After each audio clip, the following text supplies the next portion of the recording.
Vea, si ve, huevón, vea lo que hizo.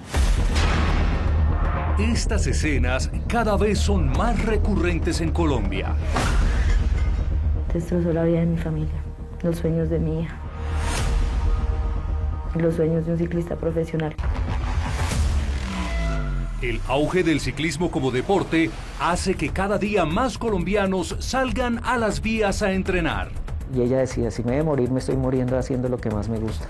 Pero no era la idea, es que eso le pasa a muchos ciclistas en este país.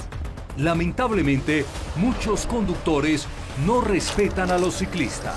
La grúa venía invadiendo todo nuestro carril. Lo que nosotros hacemos es pegarnos lo que más pudimos, pues acá la línea blanca. Pero pues el señor siguió acelerando sin importar que nosotros veníamos de frente y él nos veía y nosotros lo veíamos. Él nos iba invadiendo el carril, vean, con esto fue que nos atropelló. ¿Qué dicen las normas de tránsito al respecto? El ciclista puede ocupar un carril. Los vehículos que se desplacen y compartan la vía con este actor vial tienen que realizar los adelantamientos a mínimo 1,5 metros de distancia. ¿Seguirán aumentando las cifras de ciclistas lesionados y muertos en las vías?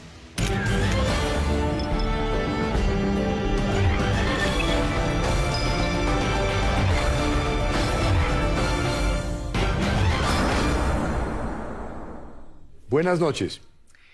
Es una escena trágica que cada vez se ve con mayor frecuencia en las carreteras de Colombia. Un ciclista atropellado, muchas veces muerto. Según la Agencia Nacional de Seguridad Vial, en el 2024, 408 ciclistas murieron. Hoy en Séptimo Día abordaremos algunos casos trágicos de ciclistas que salieron a entrenar en sus bicicletas, pero nunca regresaron a sus casas. Ahora iniciaremos con la triste historia de Germán Chávez, una joven promesa del ciclismo colombiano que incluso alcanzó a competir en carreteras europeas, pero que lamentablemente encontró la muerte mientras se preparaba para competir en la Vuelta a Colombia. Así comienza esta investigación de John López, violencia vial.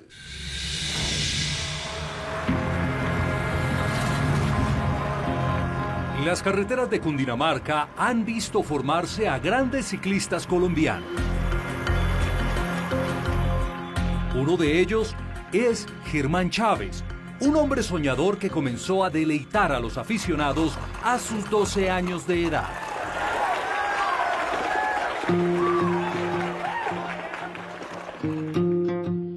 Desde pequeños, mi papá poco a poco le íbamos viendo que la historia de él era el ciclismo. Ya siguió mi hermano el camino del ciclismo. Jonathan es hermano de Germán Chávez. Le apasionaba muchísimo. Salía desde por la mañana a entrenar. Lo que más dejaba impresionados a sus familiares y amigos era la disciplina que desde niño siempre mostró Germán por el ciclismo. Él entregaba todo, no importaba la competencia que fuera, él entregaba todo, día a día en sus entrenamientos, en sus carreras. Nélida Torres es la mamá de Germán. Desde sus inicios éramos orgullosos y siempre lo estuvimos y lo estaremos.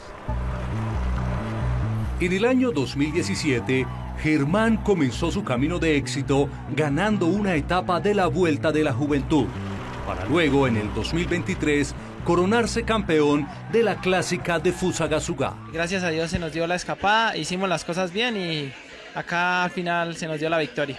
Un triunfo que él estaba esperando, era un triunfo que estaba buscando. Sonia Villagrán es la esposa de Germán. Obviamente, pues verlo ganar y de alguna manera su felicidad, pues para nosotras era el 100%. Germán Chávez no tuvo mucho tiempo para celebrar la victoria, porque tan solo unas horas después de haber subido al podio, comenzó su preparación para la Vuelta a Colombia del año 2023. ¿Su hermano le contó cómo se sentía para afrontar la Vuelta a Colombia que se avecinaba? Habíamos hablado hacía pocos días, también se sentía muy feliz por muchas cosas que habían sucedido, entonces estaba demasiado motivado y más que para él como tanto para mí. Iba a ser la primera Vuelta a Colombia que corríamos los dos. Estaba súper feliz, obviamente sí quería ganar. Uno de sus sueños era ganarse, así sea una etapa en la Vuelta a Colombia o, pues, ¿por qué no el título? Germán no paraba de entrenar, incluso los domingos. Él me escribió en la mañana que iba a salir con mi papá a entrenar y con el grupo que ellos salían todos los domingos. Pues se despertó, dijo que iba a ir a hacer primero crono, ya que era necesaria para esa vuelta, que era muy importante. Por eso esa mañana había salido a hacer más kilómetros y de más esfuerzo. Lo noté algo raro, ¿no? Porque él nunca me hablaba como tan seco, como que un solo mensaje, ¿no? Entonces yo dije, debe tener afán. Empiezan a llamarme diferentes personas, amigos de él, la hermana, todos me decían que estaba accidentado. El domingo 4 de junio del año 2023, Germán Chávez se preparaba para participar en la Vuelta a Colombia de ese año. La vía que escogió es esta, que comunica a Tunja con Bogotá. Lamentablemente a las 12:30 de la tarde, cuando le faltaban tan solo 3 kilómetros para finalizar su entrenamiento, fue arrollado en este lugar por un camión que se desplazaba hacia la capital del país.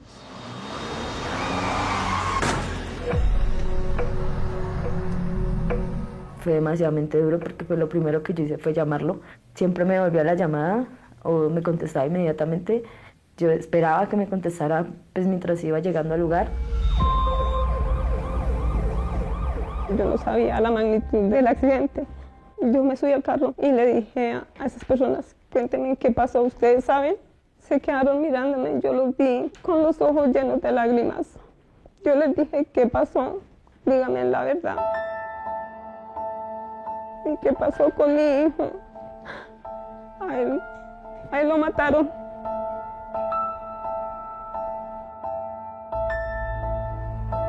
La verdad, pues, mi esperanza era que estuviera bien, que simplemente de pronto, pues, lo máximo fuera una fractura.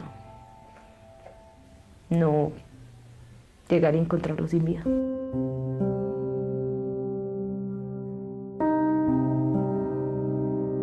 No, la verdad, muy duro. Yo creo que es algo que no nos espera, ¿no?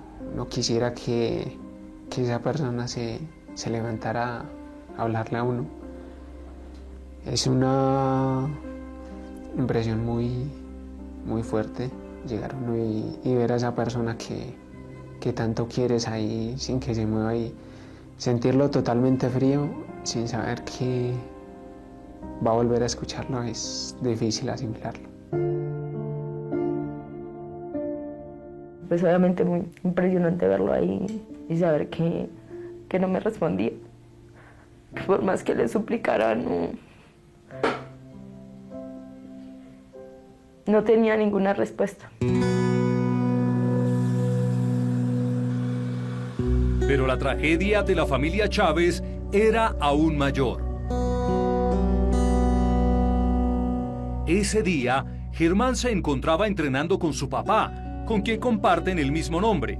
El camión también lo arrolló a él.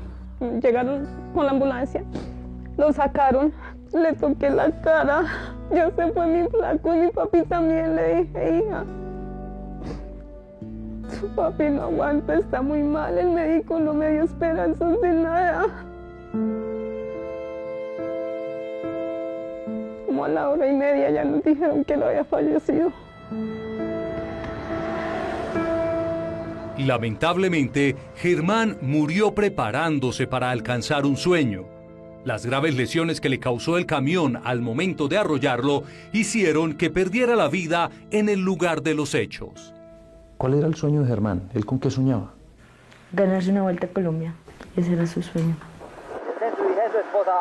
De otra parte, su padre murió minutos después, mientras era trasladado a un hospital.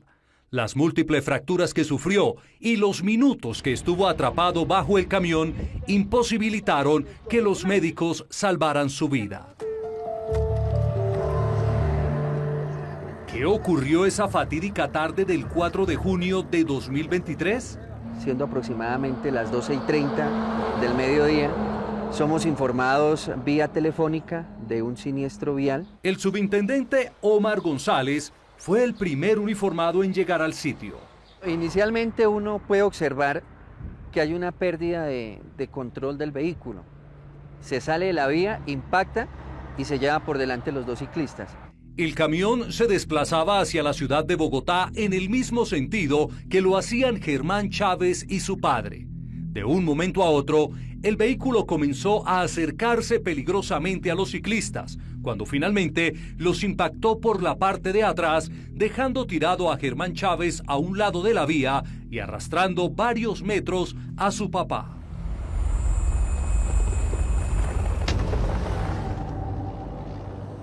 Es posible establecer que probablemente se produce una distracción en la conducción. El intendente David Alonso Moyano fue el perito encargado del caso de Germán Chávez. Esos elementos de distracción o esa distracción de la que usted me habla, que manejan como hipótesis, ¿qué elementos puede tener? Dentro de la distracción en la conducción se enmarca el microsueño, el de pronto cambiar el dial de la emisora, el contestar el celular, pero pues definitivamente es el perder el control sobre el vehículo, el no estar atento a la vía. Para las autoridades, según el testimonio del intendente David Alonso Moyano, es claro que el accidente en el que murieron Germán Chávez y su papá fue producto de una distracción por parte de quien conducía el camión. En este caso, Jimmy Zair Rodríguez Arango. Él inicialmente manifestaba que era cansancio, había salido en horas de la madrugada de Bogotá hacia la ciudad de Tunja y de retorno que sintió cansancio y que no sabe nada más. Este testimonio se lo dio Jimmy Zair, el conductor del camión, a las autoridades en el lugar del accidente. Él dice que lo hizo sin querer y que de pronto pudo haber sido un microsueño, que cansancio y que perdió el control del vehículo. Que se llevó parte de mi vida. Dejó a mi nieta sin su padre, sin su abuelo, y mis hijos sin el hermano y sin su padre. Destrozó la vida de mi familia, los sueños de mi hija y los sueños de un ciclista profesional, de un gran ser humano.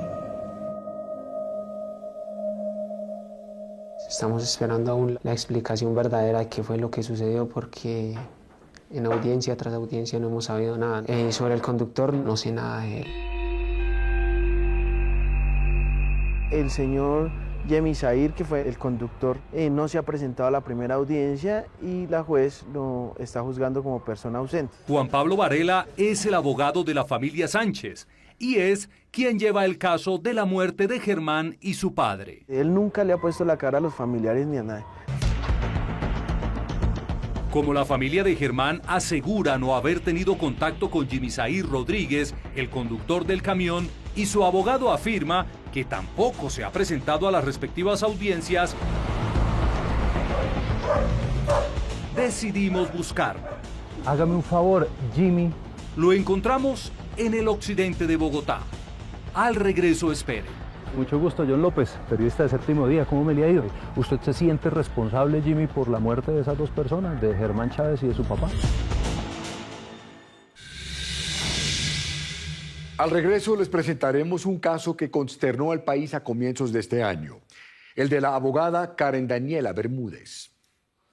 A partir de este momento puede opinar con el hashtag #violenciavial. Ya regresamos. La grúa venía invadiendo todo nuestro carril. Lo que nosotros hacemos es pegarnos lo que más pudimos, pues acá la línea blanca. Yo creo que la mató, weón. Tiene la cabeza abierta, o sea... Vea, si ve, weón, vea lo que hizo. Vea lo que hizo, marica.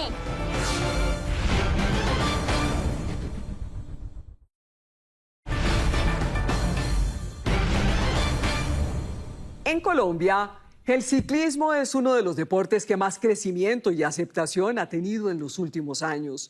Muchos se inspiran en grandes ciclistas como Nairo Quintana, Egan Bernal o Rigoberto Urán.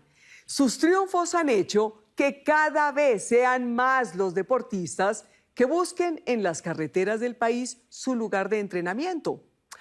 El problema es que en esas carreteras, a veces angostas, también transitan cada vez más vehículos de todo tipo. En enero de este año, el país se estremeció con la muerte de una joven abogada amante del ciclismo. Karen Daniela Bermúdez murió mientras entrenaba con sus amigos en la vía al municipio de Cibaté, en Cundinamarca. Los testigos afirman que por una maniobra que realizó el conductor de una grúa, ella fue atropellada. Así continúa la investigación de John López, violencia vial.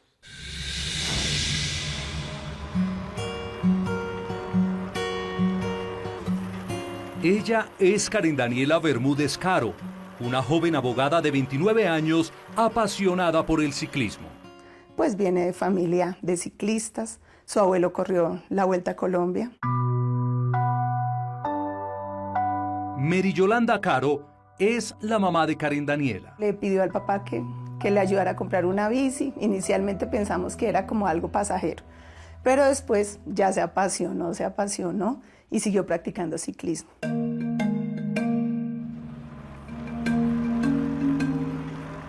Ella llegó a apasionarse tanto que de pronto me ganó a mí mismo en la afición.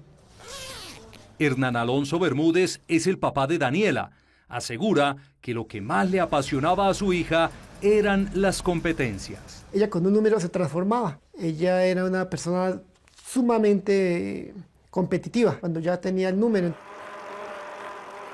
Entonces hasta yo me sorprendía, decía, pero esta niña en entrenamiento no la veo tan fuerte como la veo en las competencias. En enero de 2025, la familia de Daniela organizó unas vacaciones, pero ella, por su trabajo, no pudo acompañarlos y decidió dedicar un poco más de tiempo a entrenar en las carreteras de los municipios cercanos a Bogotá. El domingo por la noche hablamos y al otro día, en la mañana, antes de nosotros salir a hacer una ruta por la playa, nos dimos cuenta que había salido, siempre subía sus historias a Instagram, a Face, y ella subió la historia de que iba a cumplir el reto, que iba a salir a Fuso. Entonces ahí nos dimos cuenta que pues iba a hacer ruta ese día. Ese día era el lunes 6 de enero. Y el reto que se disponía a cumplir Karen Daniela era subir al Alto de Romeral en el municipio de Cibaté. En su travesía la acompañaban Paula Cruz y Manuel Córdoba. Recargábamos comida, todo, y empezamos a subir, subimos, genial, bajamos. Y dijimos, bueno, antes de que nos coja el plan retorno, antes de que pase el flujo de vehículos, agarremos hacia Bogotá. Ese día ustedes ya iban de regreso hacia Bogotá. ¿Qué Sí. hora era? Más o menos salimos de Cibaté como a las 3:11 salimos más o menos. Iba primero yo, como jalando el lote, poniendo un ritmo. Segundo iba Daniela, detrás mío, y detrás de Daniela iba Paula. Veníamos en fila india, íbamos los tres en dirección para allá. Cuando vimos de lejos que venía la grúa. La grúa a la que hace referencia Paula es esta. Se dirigía hacia Cibaté y quien la conducía es este hombre, Steven Alberto Barragán García. El lunes 6 de enero de este año, Karen Daniela, junto a dos de sus compañeros habituales de ruta, transitaban por esta vía que comunica al municipio de Cibaté con la ciudad de Bogotá. Infortunadamente, al pasar por este sitio, Karen Daniela se encontró de frente con una realidad que viven muchos ciclistas en Colombia: la imprudencia de algunos conductores, que infortunadamente en su caso resultó fatal. Yo veo que viene un vehículo a una velocidad moderada, pero detrás viene una grúa que no viene pegada a ese vehículo, sino viene ya con anterioridad, pero dispuesto a adelantar ese vehículo. La grúa venía invadiendo todo nuestro carril. Lo que nosotros hacemos es pegarnos lo que más pudimos, pues acá la línea blanca. En ese entonces es cuando viene a alta velocidad. El señor siguió acelerando sin importar que nosotros veníamos de frente y él nos veía y nosotros lo veíamos. Nosotros tratamos de reducir la velocidad, pero al igual ya todo fue en cuestión de que 2 segundos, 3 segundos. Parpadeé y ya lo vi pasando por el lado mío. Sentí el viento del camión pasando por el lado mío. Veo cuando Manu logra esquivar a la grúa. Dani no tiene la misma fortuna, ella sí choca de frente con la grúa. Yo termino en el pasto. Veo como con el rabillo del ojo como que 2 cosas salen a volar. Y ahí es en el momento que paro y volteo a mirar y Daniela cae al suelo en este punto. Me levanto y veo que Dani está al lado mío y comienza pues ya a sangrar. La grúa sigue derecho y ahí es cuando paro a las motos y les digo que me ayuden al señor de la grúa, que no lo dejen ir. Parce, no se me lo que acabo de pasar. Este huevón adelantando en línea amarilla, marica. Parce, yo creo que la mató, huevón. Tiene la cabeza abierta, o sea, vea, si ve, huevón, vea lo que hizo. Vea lo que hizo, marica. Si ve, adelantando en línea, aquí, en línea, acá no muestro, pero vea lo que hizo este huevón. O sea, ¿a quién se le ocurre, huevón? ¿A quién se le ocurre hacer esto? Fui directamente donde Daniela, le tomé signos vitales, estaba muy nervioso, entonces yo pretendí que de pronto no los podía detectar bien por lo que estaba muy nervioso por la situación, pero no le encontraba signos vitales ni en la mano ni en el cuello. Paula empezó a gritarle a la gente que estaba pasando como para que detuvieran la grúa. Vean, estas son las placas de la grúa. Esta fue la grúa que nos atropelló. Él nos iba invadiendo el carril.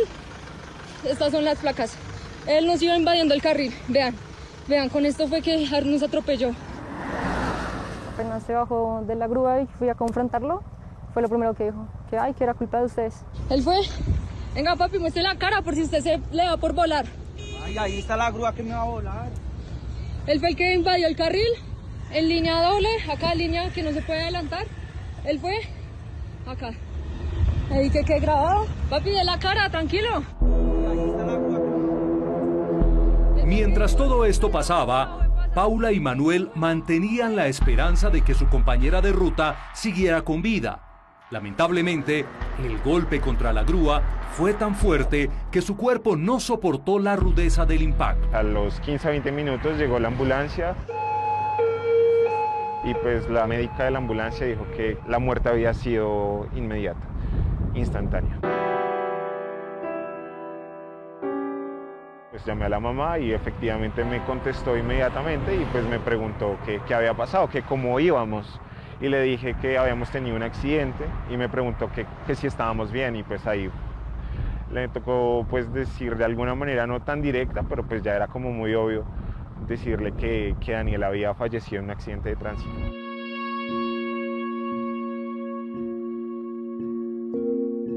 Es un impacto muy fuerte.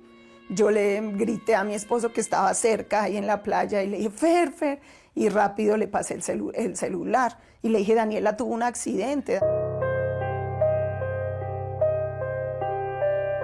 Fue horrible en el momento que le dije eso porque ella soltó el teléfono y empecé a escucharla como gritaba en el lugar donde estaba, pasó el papá, me dijo que le contara bien la situación. Yo solté el teléfono y viene el desespero de uno, la agonía, y uno impotente sin poder hacer nada, entonces sí fue muy, muy duro.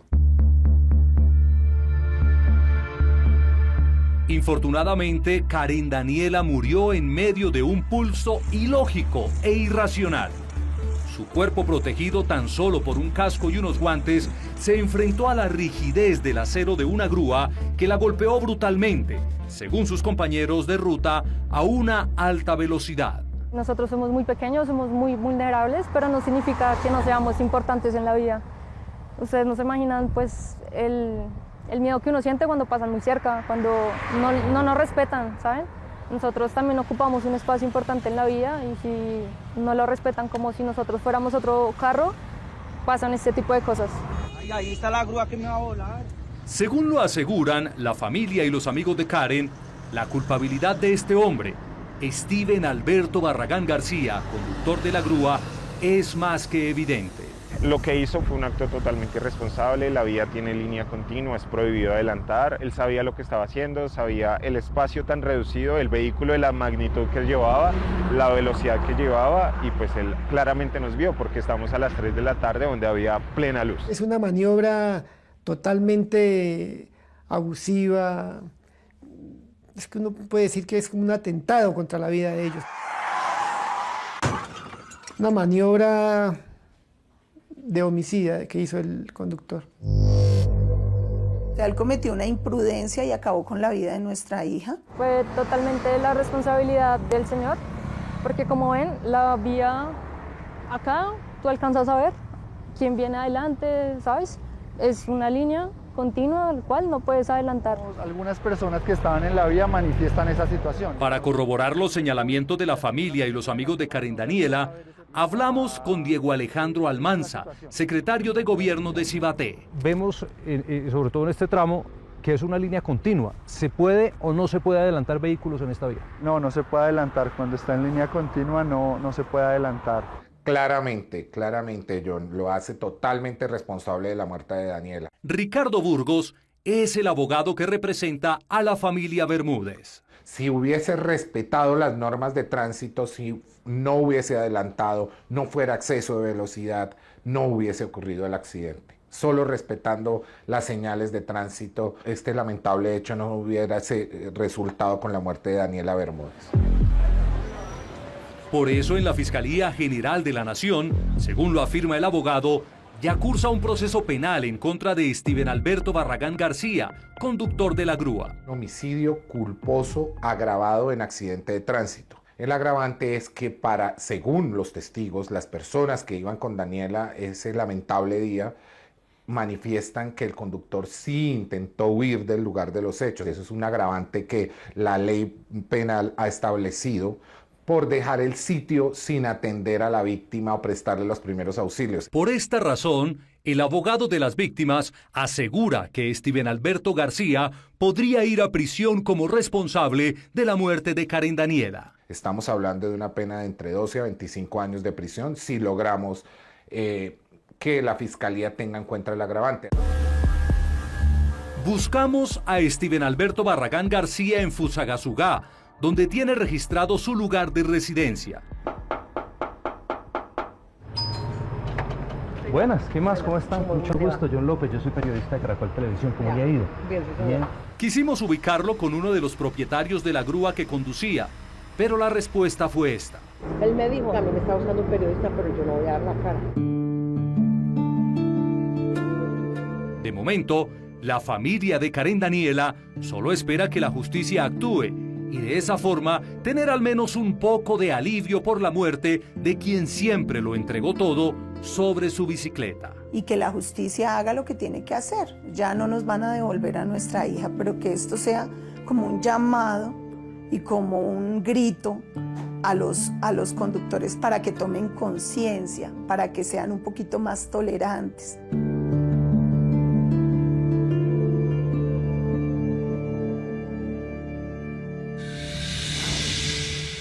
Según las autoridades encargadas del control vial, la desatención de las normas de tránsito son la principal causa de este tipo de hechos en los que las víctimas resultan ser hombres y mujeres que han escogido las carreteras del país como su sitio de práctica del ciclismo y donde sí o sí deben compartir la vía con vehículos de carga.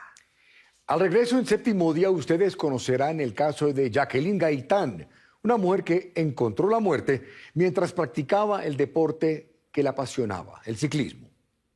Ya volvemos. Me agacho, la levanto y ahí es cuando la sentí que precisamente ya no estaba respirando, había muerto en su totalidad.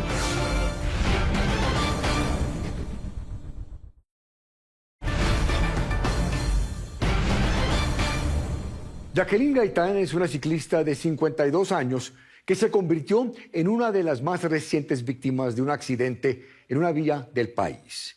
Según sus familiares, ella fue arrollada por un conductor en estado de embriaguez. También conocerán el desenlace de la historia de Germán Chávez. Séptimo Día buscó al conductor señalado de causarle la muerte a Germán y a su papá. ¿Qué respondió ante los señalamientos de la familia Chávez? Así termina la investigación de John López.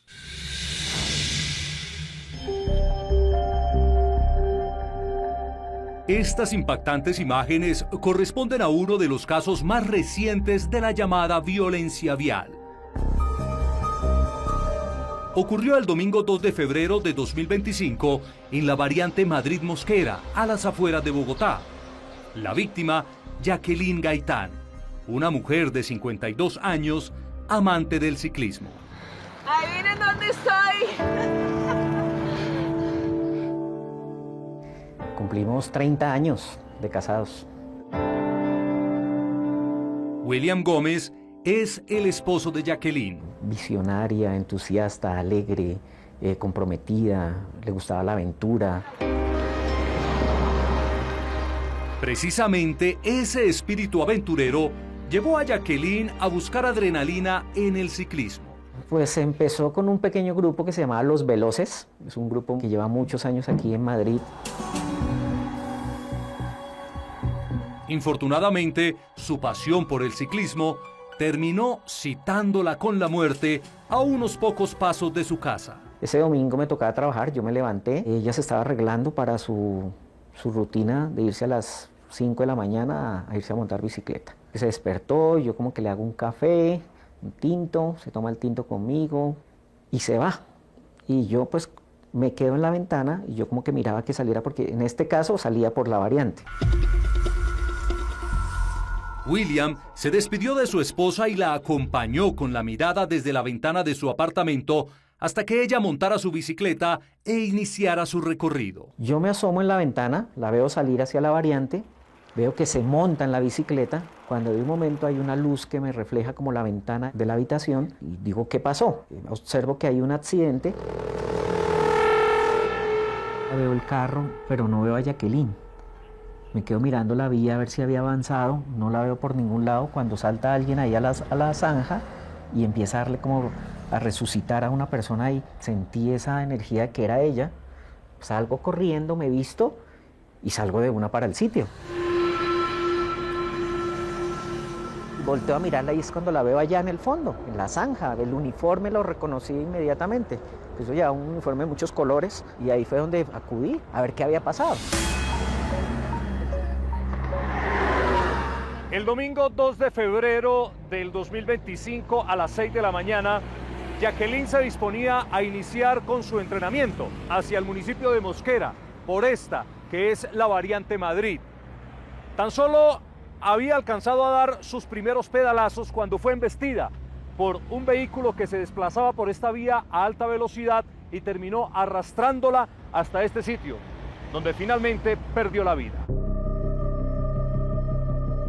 Me agacho, la levanto y ahí es cuando la sentí que precisamente ya no estaba respirando, había muerto en su totalidad. Jacqueline quedó inerte en el suelo, pero ni William ni los transeúntes podían explicar lo que había sucedido. Lo único que sabían era que a Jacqueline la había arrollado un vehículo. Y yo vi en la ventana cuando el carro hizo un trompo y el carro arrancó, pero pues como que no le pone una atención al carro, no ve que el man se voló. Al parecer otro vehículo que está involucrado en el siniestro choca por alcance por la parte posterior a la ciclista y este vehículo abandona el lugar del accidente. El intendente John Alexander Mesías fue el investigador asignado a este caso. En primera instancia, pues manejamos la hipótesis con la que arranca el accidente, que es un vehículo en fuga. El reto para las autoridades estaba en establecer quién era el responsable de la muerte de Jacqueline. El conductor del vehículo se había fugado del lugar y por la hora en que ocurrieron los hechos, los testigos eran casi nulos. La única pista que tenían era este espejo retrovisor que había quedado atrapado en los restos retorcidos de la bicicleta de Jacqueline. Posteriormente, realizando unas labores de vecindario, se ubica el conductor y se ubica el vehículo. Y efectivamente las partes que se recogieron en la carretera concuerdan al 100% con las partes del vehículo. ¿Ustedes lograron hablar con el conductor del vehículo? Se lo identifica plenamente, se logra hablar con la persona, él manifiesta que efectivamente él estaba conduciendo ese vehículo la mañana del día domingo. ¿Y él en algún momento explicó por qué se fue del sitio? ¿Por qué no se quedó? Al tratarse pues de un proceso judicial, él tiene el derecho a guardar silencio. Pero William, el esposo de Jacqueline, tiene su propia teoría. Yo pensaría que venía en esta embriaguez, sobre todo en esas horas de la madrugada, de los sábados, de los domingos, que es como cuando más concentradas están esas discotecas y rumba. Según las investigaciones adelantadas por las autoridades, el hombre que conducía el vehículo que arrolló a Jacqueline es José Ramón Duque Plaza, de ciudadanía venezolana. Lo buscamos en Mosquera, donde vivía y trabajaba. Trabajo, pero encima ya lo sacan, era un venezolano. Según algunas personas que trabajaron con él, regresó a su país luego del accidente en que murió Jacqueline Gaitán. ¿Y él sí trabaja acá en este sitio o no? No, señor, él se fue hace ratito. Se fue hace como 20 días más o menos. ¿No sabes a dónde se fue a trabajar o algo? No, ni idea. No, pues él solo me dijo que había tenido inconvenientes y que pues ya no podía seguir trabajando conmigo. Esta persona debería pagar, tiene que pagar porque eso a la final no la va a devolver, no me la va a revivir, no va a pasar. Hecho está, pero sí este tipo de casos y este tipo de personas en estado de embriaguez o que causan este tipo de cosas, tienen que pagar, le tienen que hacerles pagar, tienen que pagar cárcel. La muerte de Jacqueline aún está en investigación, pero William, su esposo, confía en que tarde o temprano la justicia actúe. ¿Recuerdan el caso de Germán Chávez? El ciclista profesional que murió junto a su padre luego de ser arrollados por un camión en Chocontá, Cundinamarca, el 4 de junio de 2023. Cuéntenme qué pasó, ustedes saben. Se quedaron mirándome, yo los vi con los ojos llenos de lágrimas. Yo les dije, ¿qué pasó? Díganme la verdad. ¿Y qué pasó con mi hijo? A él lo mataron. Buenas, Jimmy, ¿qué más? ¿Cómo está? ¿Cómo me le va? Mucho gusto, John López, periodista de Séptimo Día. ¿Cómo me le ha ido? Séptimo Día buscó a Jimmy Zair Rodríguez, el conductor señalado por la familia Chávez. Lo encontramos en el occidente de Bogotá. ¿Qué pasó ese día en el accidente? Usted venía manejando el camión que infortunadamente los arrolló a ellos. ¿Qué pasó ese día, Jimmy? Un accidente. ¿Usted en algún momento cuando iba ahí por esa recta, Jimmy, los alcanzó a ver a ellos dos que iban en la bicicleta? ¿Usted nunca los vio a ellos? Pero la recta es bastante larga. Sí, pero yo nunca los vi. Cuando fui, que me dio microsueño y sentí por el golpe. ¿Usted se siente responsable, Jimmy, por la muerte de esas dos personas, de Germán Chávez y de su papá? Hay veces me duele, pero claro, uno tiene cargo de conciencia en ese sentido. ¿En qué sentido? Pues que fue un accidente que se hubiera podido evitar. ¿Por qué se hubiese podido evitar, Jimmy? ¿Cómo? Si uno paraba. Antes de eso usted ya se sentía cansado. Pues sí estaba cansado, pero me sentía capacitado. ¿Y por qué pronto no decidió o no tomó la decisión de parar a descansar un poquito, Jimmy?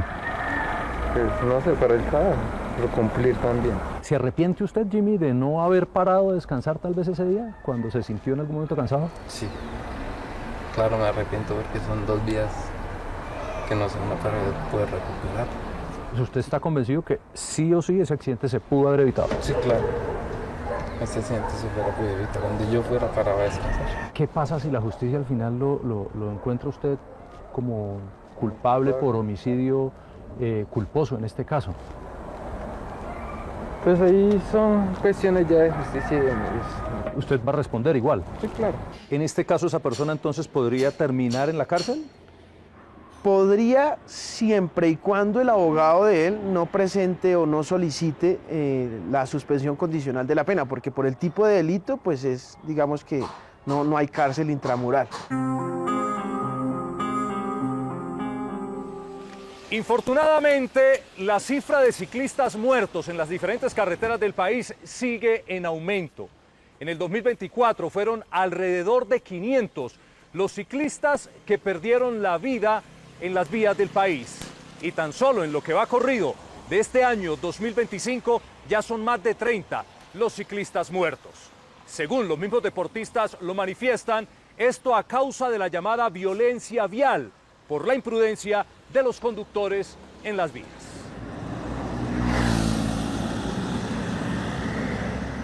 Debido a estas alarmantes cifras, los mismos ciclistas alzan su voz y hacen un llamado a los conductores con quienes comparten sus rutas de entrenamiento. Más respeto y más tolerancia para con nosotros, así como ellos trabajan 24/7 manejando una tractomula y llevando el sustento para sus familias.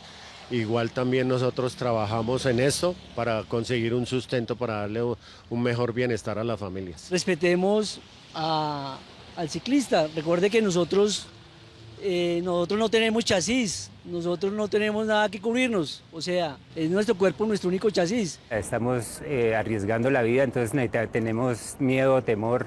Sí, nosotros cumplimos de ir por la raya blanca, pues en algunos casos por la berma.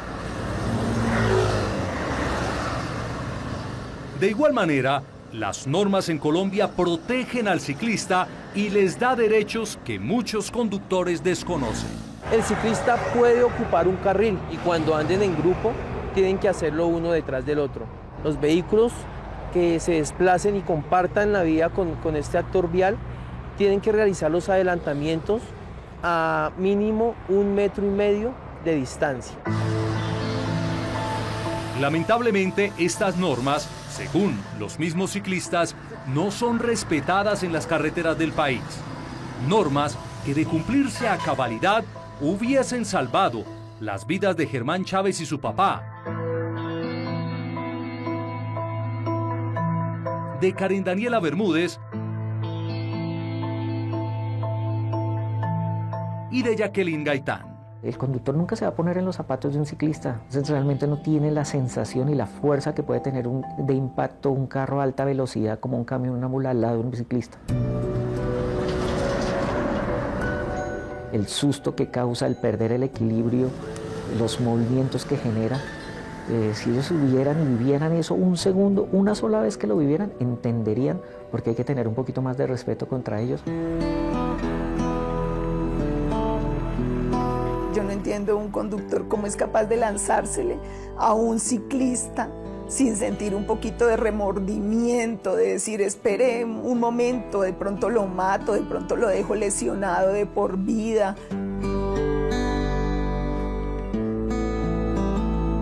Paralítico, o sea, con alguna discapacidad. Es difícil.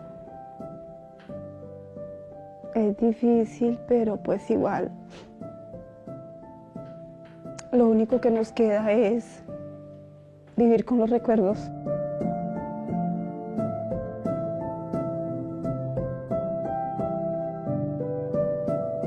Con los momentos bonitos que ambos nos dieron.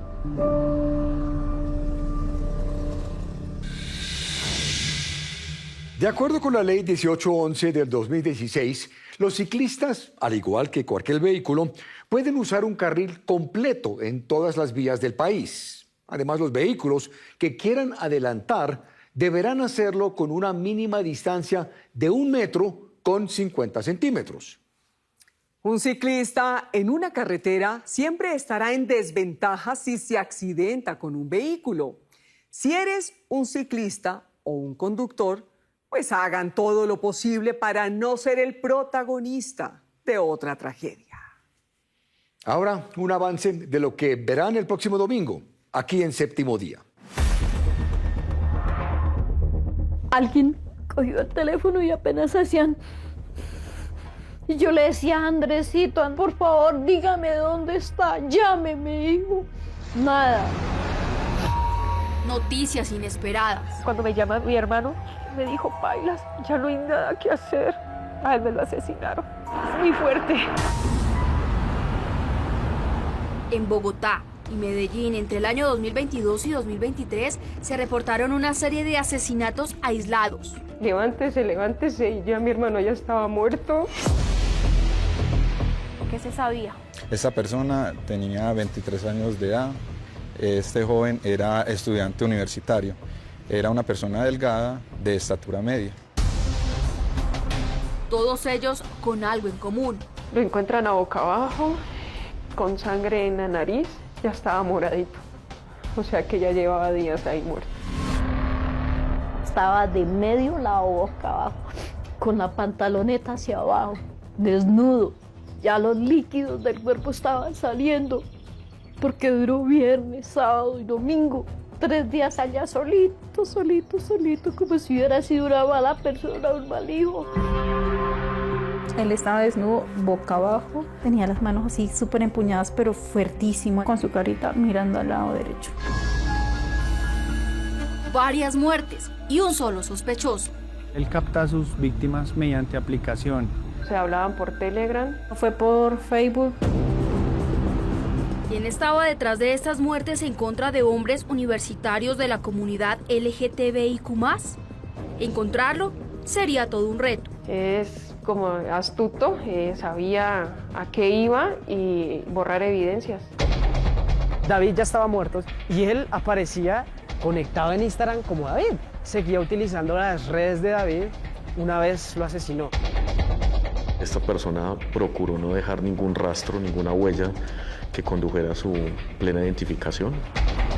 En Séptimo Día seguimos sus huellas. ¿Quién era el responsable de estos homicidios? ¿Qué patrón criminal psicológico seguía y cuál era su modus operandi? Soy Wendy Heredia y los invito para que no se pierdan de este programa el próximo domingo aquí en Séptimo Día. Si tiene una historia que contar o una denuncia que hacer, escríbanos en la dirección que aparece en pantalla. También me pueden escribir a mí, la dirección también aparece en la pantalla. Si quieren revivir el capítulo completo, lo pueden hacer a través de www.septimodia.co o en nuestro canal de YouTube, Séptimo Día Caracol. Gracias por acompañarnos. Nos vemos aquí el próximo domingo en Séptimo Día.